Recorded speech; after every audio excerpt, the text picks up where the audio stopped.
What's going on, you guys? While I sit in this crazy traffic in this early morning, I figured I'd go ahead and give you guys a monologue as to what's going on in boxing. As of currently, right now, there isn't too much going on that we really haven't talked about.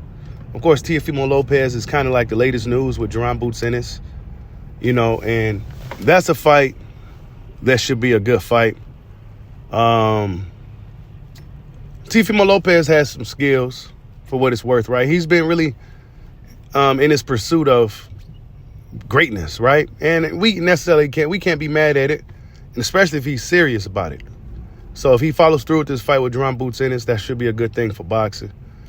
How will fans react to Jaron Ennis facing Teofimo Lopez after saying that he was going to go to 54, after saying that he was going to unify at 147, and then he turns around and faces a 140-pounder in Teofimo Lopez? To me personally, I give him a pass because Teofimo Lopez, somebody needs to get in that ass. Pause, right?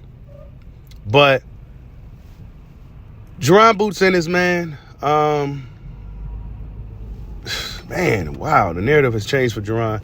But I think the fight with Teofimo Lopez will be a good one. I think it's a situation to where people will, if he goes out there and puts up a great performance, I think fans will forget about the whole ducking of Virgil Ortiz situation, right? And really, man, I don't know, bro. It's looking like, and y'all know I try my best to give Boots the benefit of the doubt, but it's at this point, it really did look like he could just duck the fight. You know what I'm saying? It just, whatever reason you could come up with or muster, even whether you feel or whether you believe that, it was some type of underhanded play from Golden Boy to kind of, catch him slipping, right? Either way, it was a situation to where, it's a fight that fans been talking about for a while, and they was on a collision course, and it looked like it was on course to be actually happening. And then Jaron Ennis essentially turned down the fight, and he's not going up to 54 anytime soon, it's looking like. So that's that, right? But another thing, right, because this is just a random monologue video, but another thing I've been noticing, right, and I've been watching Gervonta Tank Davis. I believe he stated that his next opponent is after Roach. Is Lopez. He's going to be looking to face Lopez and Ryan Garcia, I believe, something like that. I'm not quite sure how true that is, but I'm not necessarily mad at those matchups. However, Teofimo Lopez now will be a guy that's coming back down from 47, and we know Tank Davis ain't going to give guys no leeway as far as weight. So Teofimo Lopez will have to squeeze back down. Guys like Ryan Garcia will have to squeeze back down to face Gervonta Tank Davis, and it just wouldn't really necessarily be a fair fight at that point. You know what I'm saying? But a fight that would be a fair fight is a fight between Keyshawn Davis and Gervonta Tank Davis. Now, if Keyshawn Davis gets his title shot against Berincek, I'm sorry if I butchered his name. If he gets his title shot and becomes the champion, why not unify with Keyshawn Davis, Davis versus Davis? This is a fight that we've been talking about on this channel quite frequently, and I think it's a great matchup. Keyshawn Davis is one of the few big name guys at 135 pounds. Gervonta Tank Davis seems to be not too interested in facing Shakur Stevenson, so why not fight Keyshawn Davis? If you said Keyshawn Davis is doing better than him, and he ain't done nothing, so why don't you go ahead and fight Keyshawn Davis, right? And look, let me tell you guys this. I'll say this right at the gate. I think Keyshawn could beat Tank. Oh, yeah, absolutely. 100%. Actually, I'll even go any further and say Keyshawn Davis probably could stop Gervonta Tank Davis. Yeah, that's right. So if that fight was to actually happen, I'll probably be putting my money down on Keyshawn to get the stoppage. Yeah, that sounds crazy because, well, it's Tank Davis. But if we look at Keyshawn Davis, the kid is pretty much checking all the boxes when it comes to fighters, right? You know what I'm saying? The only thing he hasn't done has obtained a world title. And I think from there, once he does obtain a world title, it's going to be nothing but the sky from there for Keyshawn Davis.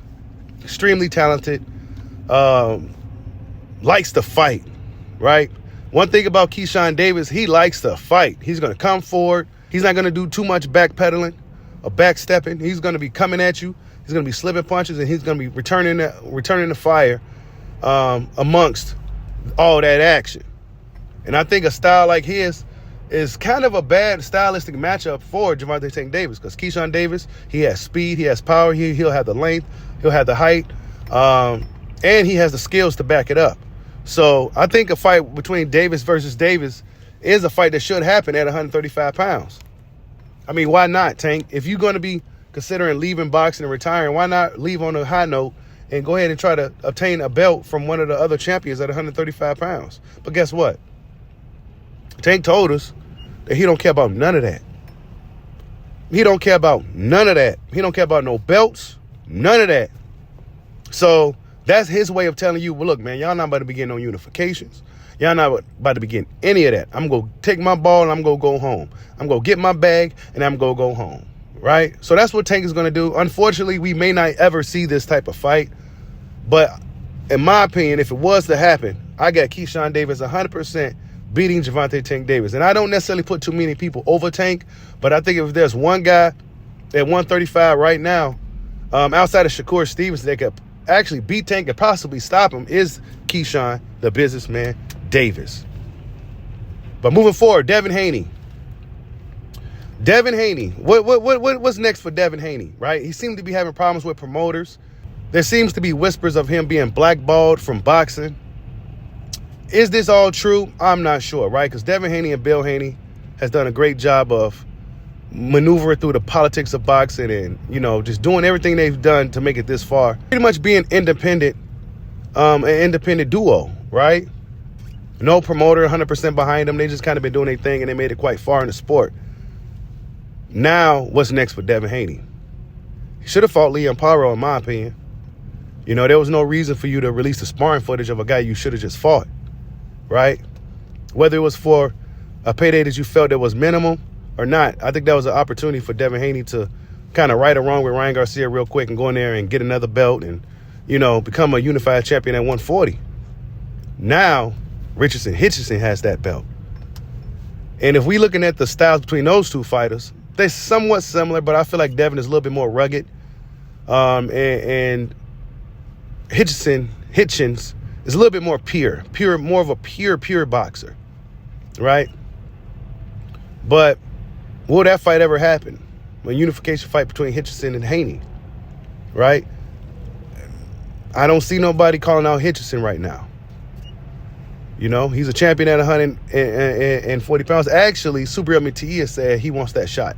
He wants to get his IBF belt back. So we're going to see what happens with that, because I don't think Hitchens going to be getting too many guys looking to face him just because of his really methodical style and his approach to the game. He's a strong fighter, and he has a really, really good style, and it's a tough style. It may not be the most fan-friendly style, but it's very effective, and he's going to stick through it throughout the whole duration of the fight, however long it lasts.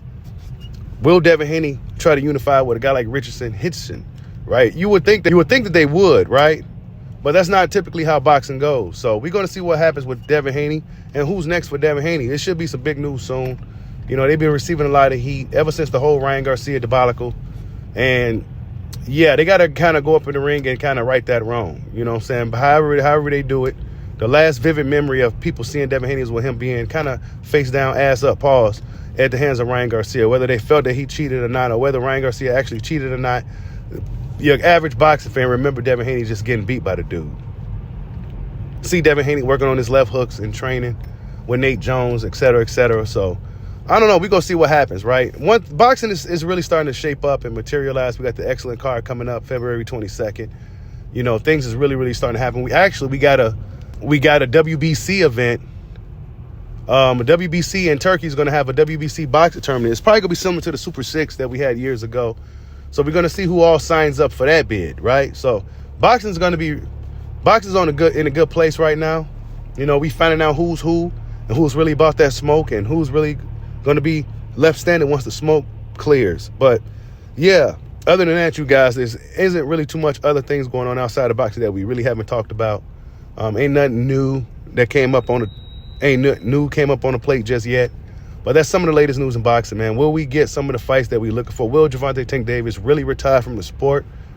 Will Devin Haney unify with Hitchison? Actually, will Gervonta Tank Davis give a guy like Keyshawn Davis a shot?